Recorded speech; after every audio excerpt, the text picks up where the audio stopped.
Merci d'être avec nous sur ENN24 pour cette nouvelle édition du journal de la CAN.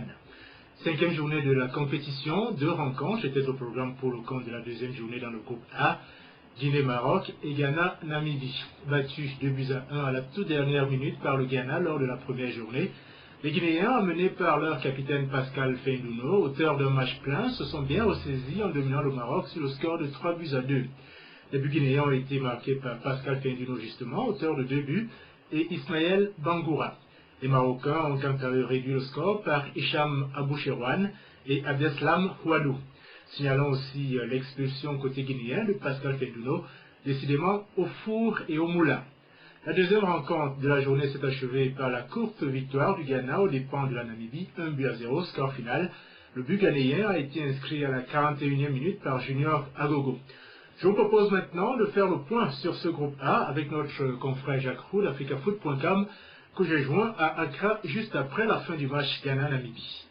Pour moi, aujourd'hui, le groupe A est devenu le groupe de la mort, parce que si jamais le Maroc arrive à battre le Ghana, ce qui est possible et largement possible, hein, par ne serait-ce qu'un score très très moyen, on va dire que dans cette logique-là, le Ghana aura 6 points, le Maroc aura 6 points, et si la Guinée arrive à contourner la difficulté namibienne, on va dire que on aura 3 pays à 6 points. Et là, il va falloir vraiment jouer sur sa tablette de calcul pour trouver qui va se qualifier des 4 pays, les 2 qui passeront au premier tour. Maintenant, il faut dire que moi, la leçon réelle que je retiens là-dessus, c'est qu'on ne peut plus aujourd'hui continuer à avoir des entraîneurs de bas niveau avec des joueurs d'un niveau aussi élevé que ce que nous avons vu ici au Ghana.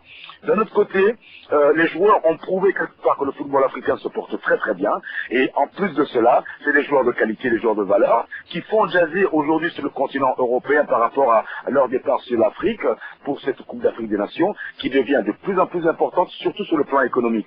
Maintenant, dans une certaine phase, il va falloir que la Confédération africaine de football, la FIFA et l'UEFA s'asseyent pour trouver une vraie date par rapport à la continuité de cette compétition qui, pour nous, Africains, est devenue primordiale. Alors, Jacques, parmi les équipes favorites, il y a la Côte d'Ivoire qui a fait honneur à son rang, mais le Cameroun, qui n'est même pas favori, a reçu une véritable raclée face à l'Égypte.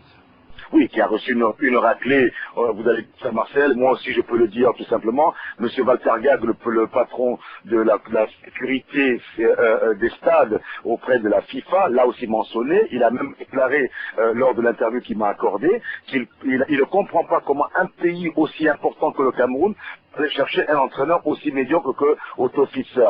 Bon, maintenant, ça c'est la cuisine interne du Cameroun, mais d'un autre côté, par rapport à ce que vous me dites, il faut comprendre une seule chose. À l'heure actuelle, c'est que le Cameroun joue encore avec des joueurs, pour moi, qui sont complètement au bout du rouleau. Il n'y a pas eu un renouvellement d'effectifs dans ce sens-là.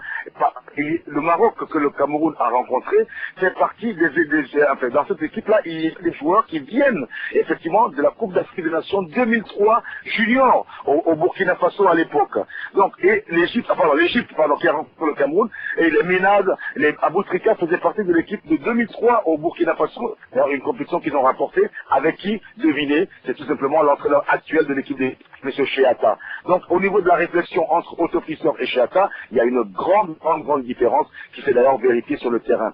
La vitesse de ces gamins-là, par rapport à celle de la défense du Cameroun, emmenée par un Rigobertson, dont on ne peut pas renier la qualité, mais aujourd'hui, il ne peut plus, à mon humble avis, suivre, parce que quand on voit les erreurs de défense faites par le Cameroun, remise de ballon dans l'axe de la défense, but automatiquement des Égyptiens, je dis quelque part qu'il y a un problème, un souci réel au sein de l'équipe camerounaise. Mais bon, on ne peut pas enterrer les Camerounais très très vite, hein. On va dire que les Camerounais vont revenir certainement dans cette compétition, parce que les Lions sont blessés, mais maintenant, est-ce que la réaction sera là? On le saura certainement dans quelques jours.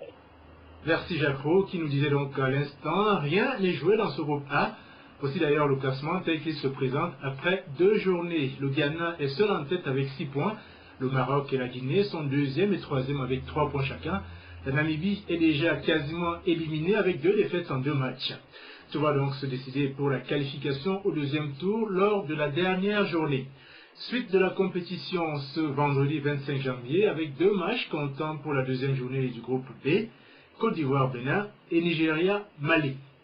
Avant de refermer ce journal, signalons cette dépêche sur les déboires judiciaires de l'ancien international camerounais Raymond Kala. Ce dernier se trouve actuellement dans une prison de Bochum en Allemagne, arrêté en France, puis transféré de l'autre côté de la Ruhr sur la demande du fisc allemand. Raymond Kala se trouve actuellement en garde à vue. Le fisc allemand lui réclame en effet la rendelette somme de 440 000 euros.